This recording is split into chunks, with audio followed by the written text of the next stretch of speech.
तेजस्वी के चक्रव्यूह में बाहुबली। केपीएच न्यूज में आपका स्वागत है।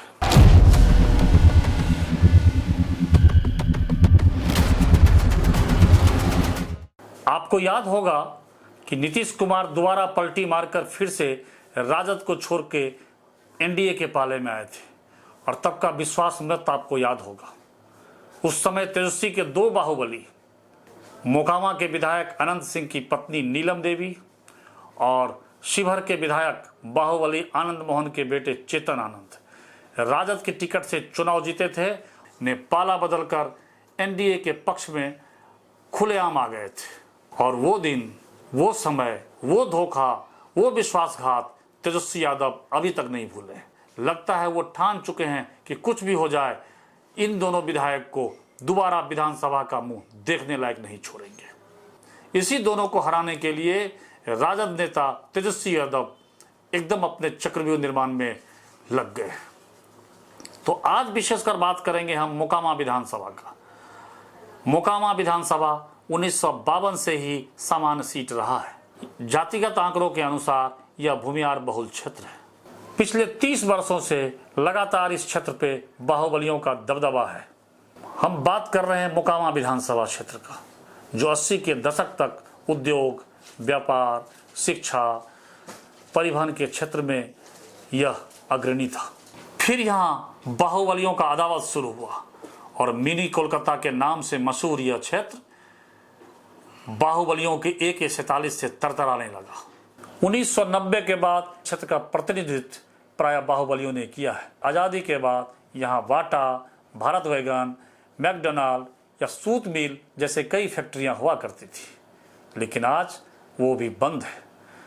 कभी इन उद्योगों में, इस फैक्ट्रियों में 6000 से ज्यादा कर्मचारी काम किया करते थे। 1,06,000 हेक्टेयर में फैला यहाँ का टाल क्षेत्र आज भी दो फसली होने का इंतजार कर रहा है। आज भी इस क्षेत्र के किसानों का, यहाँ के लोगों का विकास का आस खत्म नहीं हुआ है।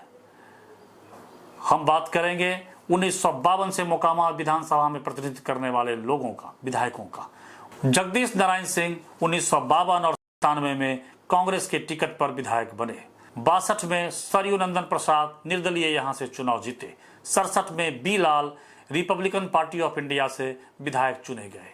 72 और 77 में कांग्रेस के टिकट से कृष्णा शाही यहां से विधायक बने। जेपी लहर में भी नाम मात्र के विधायक कांग्रेस से चुने गए थे, तो मोकामा से कांग्रेस उम्मीदवार कृष्णा शाही दोबारा चुनाव जीती थी। 80 और 85 में इस क्षेत्र का प्रतिनिधित्व किए श्याम सुंदर सिंह धीरज। फिर आया 90 का दौर और जनता दल के टिकट पे दिलीप कुमार सिंह चुनाव जीते। 95 में लालू जी का शासन चरम पर था। लालू जी का नेतृत्व का डंका चारों तरफ बज रहा था। फिर यहां से लालू जी के जनता दल से दिलीप कुमार सिंह पुनः चुने गए। लेकिन 2000 ईस्वी में दिलीप सिंह, जो वहां बड़े सरकार के नाम से जाने जाते थे, को उन्हीं के स्वजाति सूरज सिंह यानी सूरजभान सिंह ने इनको पटकनी दे दी। लेकिन 2005 के अक्टूबर के चुनाव में अपने बड़े भाई का बदला लिए छोटे सरकार के नाम से मशहूर अनंत सिंह, उन्होंने 2005 का चुनाव जीतकर वहां से अपना परचम लहरा दिए। फिर तो उनका सिलसिला चल पड़ा। फिर 2010 का चुनाव, 2015 का चुनाव, 2020 का चुनाव, यानी 2005 से अभी तक वही चुनाव जीतते रहे हैं, भले ही वो दल बदले हो। 2005 का और 2010 का चुनाव वो जदयू के टिकट से जीते। 2015 में वो निर्दलीय जीते। 2020 में वो राजद के टिकट से चुनाव जीते। और फिर जेल जाने के बाद मोकामा उपचुनाव में उनकी पत्नी भी राजद के टिकट से ही यह उपचुनाव जीतकर विधायक बनी। कहते हैं राजनीति में इस तरह की भूल या इस तरह की क्रिया का कोई प्रतिक्रिया नहीं होता है, लेकिन तेजस्वी यादव तो इस बात को गांठ बांध लिए हैं। वो ठान लिए हैं कि कुछ भी हो जाए अनंत सिंह को 2025 के विधानसभा चुनाव में जीतने नहीं देंगे, और इसके लिए वो पूरी तैयारी कर रहे हैं। उन्होंने अपने चक्रव्यूह रचने के लिए जिन जिन लोगों का साथ ले रहे हैं, यानी उनके तर्कस के जो बाण है, वो पहला बाण है सोनू, दूसरा बाण है मोनू। जिस केस में सोनू मोनू अभी कुछ दिन पहले बाहर आए थे, उसी केस में अनंत सिंह भी अब जेल से बाहर आए हैं। वो सोनू मोनू जो इनके काफी करीबी थे, स्वजातीय भी थे, लेकिन अब इनके बीच की दुश्मनी जग जाहिर है। तीसरा वान है बंटू सिंह। वो बंटू सिंह जो राजद के प्रवक्ता है। वो प्रवक्ता सिर्फ इसलिए बनाए गए हैं जो अनंत सिंह को गाली दो, जो अनंत सिंह के खिलाफ बोलो, क्योंकि आज तक कभी दूसरे मुद्दे पर तो बंटू सिंह को बोलते मैंने नहीं सुना है। आप लोग अगर सुने हो तो कभी मुझे भी बता देंगे। वो बंटू सिंह का इतना ही काम है कि अनंत सिंह का खिलाफ करना। और ये बात तो हंसते हंसते मुस्कुराते हुए तेजस्वी जी पत्रकार वार्ता में या पत्रकारों के अनऑफिशियली बातचीत में कह दिए हैं। जब उनसे पूछा गया मोकामा के बारे में क्या सोचते हैं, क्या बात करते हैं, हम क्या सोचेंगे, उसके लिए तो बंटू सिंह ही काफ़ी हैं। उनके बारे में जब मोकामा के बारे में पूछना हो तो बंटू सिंह से पूछ लिया कीजिए। इस बार तो उनको बंटू सिंह ही निपटा देंगे, हमसे पूछने की जरूरत नहीं है। उनका चौथा बाण है अशोक महतो। जी हाँ, सही समझा, बाहुबली अशोक महतो, जो 17 साल जेल काटने के बाद जेल से बाहर आए और लोकसभा चुनाव के समय लालू जी उनको लपक लिए। और मुंगेर संसदीय क्षेत्र से अशोक महतो की पत्नी अनीता देवी को जदयू के बड़े नेता राजीव रंजन सिंह उर्फ ललन सिंह के खिलाफ खड़ा कर दिए। ये भी सच है कि वो चुनाव में अशोक महतो की पत्नी राजद उम्मीदवार अनीता देवी की हार हुई और ललन सिंह मुंगेर से चुनाव जीतकर आज केंद्र में मंत्री है। अब आप कहेंगे कि मैं मुंगेर क्यों जा रहा हूं, तो आपको बता दूं कि मोकामा विधानसभा क्षेत्र पटना जिला में आता है, लेकिन ये मुंगेर जिला के 6 विधानसभा क्षेत्र में से एक विधानसभा क्षेत्र मोकामा विधानसभा क्षेत्र है, जो मुंगेर संसदीय क्षेत्र में पड़ता है। और अशोक महतो को अगर अभी सुनेंगे तो वो भी अपने आका के निर्देश पे हो या जो भी हो, वो तो पूरी तरह उस क्षेत्र में भी घूम रहे हैं। हालांकि वो अपनी पत्नी का टिकट वो वारसलीगंज से चाहते हैं, लेकिन वो ज़्यादा समय मोकामा में दे रहे हैं, क्योंकि लगता है कि उन्हें भी निर्देश है कि वारसलीगंज से या कहीं से आप जहां से लड़ें, लेकिन मोकामा में अनंत सिंह को इस बार जीतने नहीं देना है। और अशोक महतो ये ताल ठोक कर, ये कॉन्फिडेंस से, ये अति आत्मविश्वास से बोलते भी हैं कि मोकामा से इस बार अनंत सिंह की हार होगी। और इसके पीछे कारण भी है।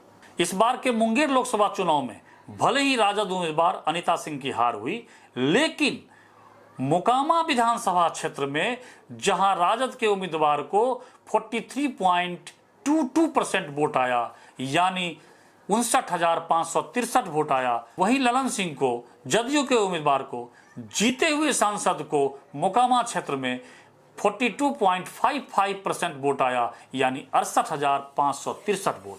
यानी इस तरह से अशोक महतो की पत्नी अनीता देवी यानी राजद के लोकसभा के उम्मीदवार मोकामा विधानसभा क्षेत्र से ललन सिंह से 1079 वोट से आगे हैं। तो उनका कॉन्फिडेंस हाई क्यों नहीं रहेगा? इसी 1079 वोट से आगे आने के कारण अशोक महतो का कॉन्फिडेंस बहुत हाई है। और वहां दूसरी आबादी, कहा जाता है कि भूमियार के बाद दूसरी सबसे बड़ी आबादी महतो की ही है। हालांकि एक तरफ यह भी कहा जाता है कि मोकामा विधानसभा क्षेत्र में अगर भूमियार, ब्राह्मण, राजपूत एक तरफ हो जाए तो जीत सुनिश्चित ही माना जाता है। चाहे कुछ भी हो जाए, तेजस्वी यादव के ये 5 वाहन सोनू, मोनू, बंटू सिंह और अशोक महतो 5 बाण की बात किया मैं। 5वां बाण कौन है? इनका 5वां बाण है सूरजभान। जी हां, सही समझा, वही बाहुबली, वही सूरजभान जो 2000 ईस्वी में दिलीप सिंह को निर्दलीय हरा दिया था। तो तेजस्वी की नजर कहीं ना कहीं उसी सूरजभान पे है, और वह सूरजभान अभी उस पार्टी में है, यानी चिराग पासवान के चाचा पशुपति पारस की पार्टी में है। और आप सब जानते हैं पशुपति पारस एनडीए कब का छोड़ चुके हैं, और वो कई बार उनकी मुलाकात राजद सुप्रीमो लालू प्रसाद यादव और तेजस्वी यादव से हो चुका है।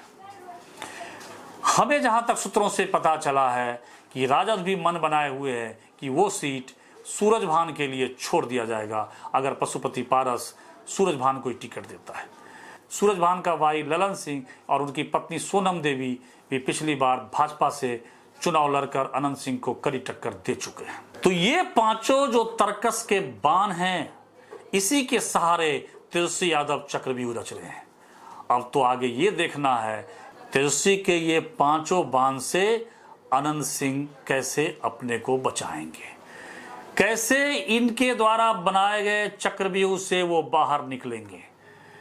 चलिए वो तो विरोधी खेमा है, लेकिन इतने पर भी अनंत सिंह की मुश्किलें इस बार कम नहीं हो पा रही। जेल से निकलने के बाद अनंत सिंह से जब पत्रकारों ने पूछा कि आप चुनाव लड़ेंगे कि आपकी पत्नी, तो उन्होंने कहा नहीं, मैं इस बार खुद चुनाव लड़ूंगा और मोकामा से ही लड़ूंगा और जदयू से लड़ूंगा। लेकिन ये बात जदयू के एक स्थापित नेता अनंत सिंह की तरह ही नीतीश कुमार के दुलरुआ विधान पार्षद नीरज सिंह को नागवार लगा। उनसे भी इनकी अदावत मशहूर है। नीरज सिंह को यह अच्छा नहीं लगा, वो खुल के अनंत सिंह के खिलाफ बोलने लगे कि उन्हें जदयू से टिकट नहीं मिलना चाहिए और नहीं मिलेगा, इसके लिए हम पुरजोर विरोध करेंगे। लेकिन भाजपा नेतृत्व का कहना है कि वहां से सीट निकालने के लिए अनंत सिंह को ही टिकट देना पड़ेगा। तो नीरज सिंह कोई बहुत बड़ी परेशानी नहीं है। अनंत सिंह अभी हाल में नीतीश कुमार मुख्यमंत्री से मिल भी चुके हैं, लेकिन यह तय है कि अनंत सिंह जदयू से चुनाव लड़े या भाजपा से, वो मोकामा से ही चुनाव लड़ेंगे। परिणाम तो चुनाव परिणाम के बाद ही पता चलेगा, लेकिन तब तक इस खेल में बहुत मजा है, बहुत ट्विस्ट है। तेजस्वी का चक्रव्यूह और अनंत सिंह उनको भेदने में कहां तक सफल होते हैं, बहुत मजा आएगा। क्रिकेट का टेस्ट नहीं, वनडे नहीं, 2020 का मजा आएगा मोकामा विधानसभा का क्षेत्र। आज बस इतना ही, कल फिर आएंगे आपके लिए एक दूसरे क्षेत्र का विश्लेषण करने के लिए। वहां भी बहुत मजा है, वहां की जानकारी भी आपको रोचक लगेगा। तब तक के लिए विदा चाहता हूं। नमस्कार, मैं रितेश परमार।